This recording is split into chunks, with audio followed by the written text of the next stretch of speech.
I'm Rochelle Pangilinan, beauty consultant, and once again, gagamitin natin yung Mary Kay AtPlay natin na lipstick. And I have a tip for you para maging transfer-proof siya. Tapos hindi siya magbi-bleed sa paligid ng lips nyo. So let's start. We're gonna need, of course, our Mary Kay AtPlay. Now I'm gonna use the Neon Nectarine shade.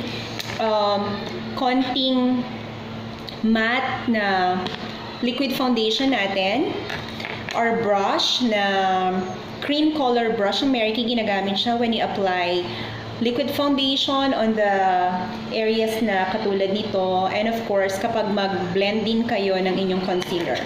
And another brush, it's called the all over eyeshadow brush. Gagawin ko lang siyang pang blend later. And of course our Mary Kay pressed powder. Okay, so let's start. So what I'm gonna do is to put first the Neon Nectarine. Okay, yan.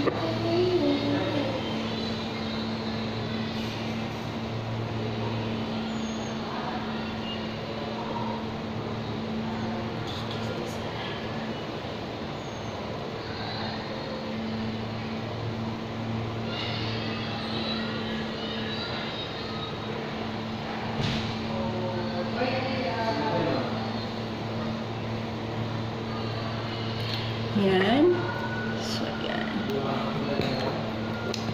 Then, next step would be to use this tissue.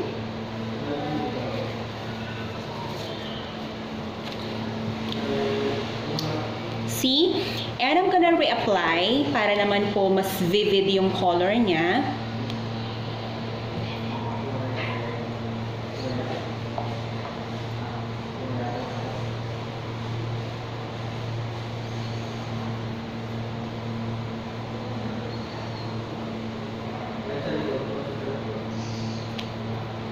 See?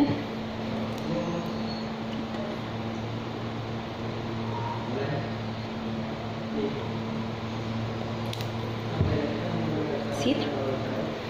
Once again, have to use a tissue. Remove the excess moisture on the lip color.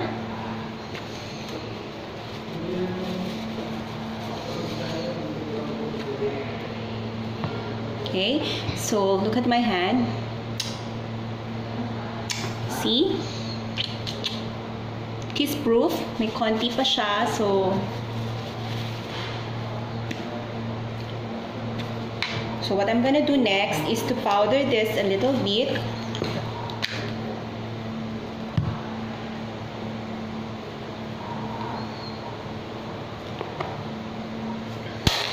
And that's going to be transfer proof.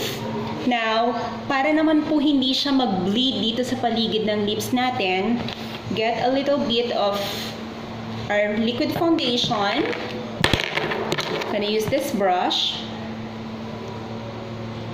I'm gonna outline the lip area like that.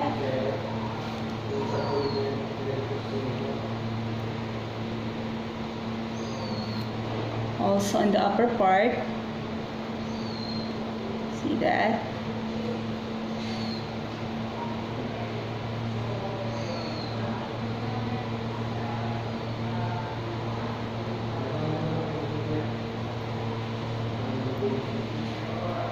Right?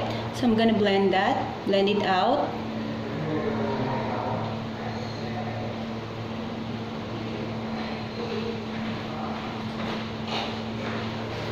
And then powder it once again. Powder natin ulit.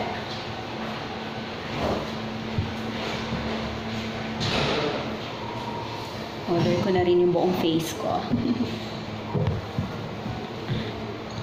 See? That's it. No? You achieve the color that you want, and it's transfer proof and also won't bleed around the edges of your lips, no?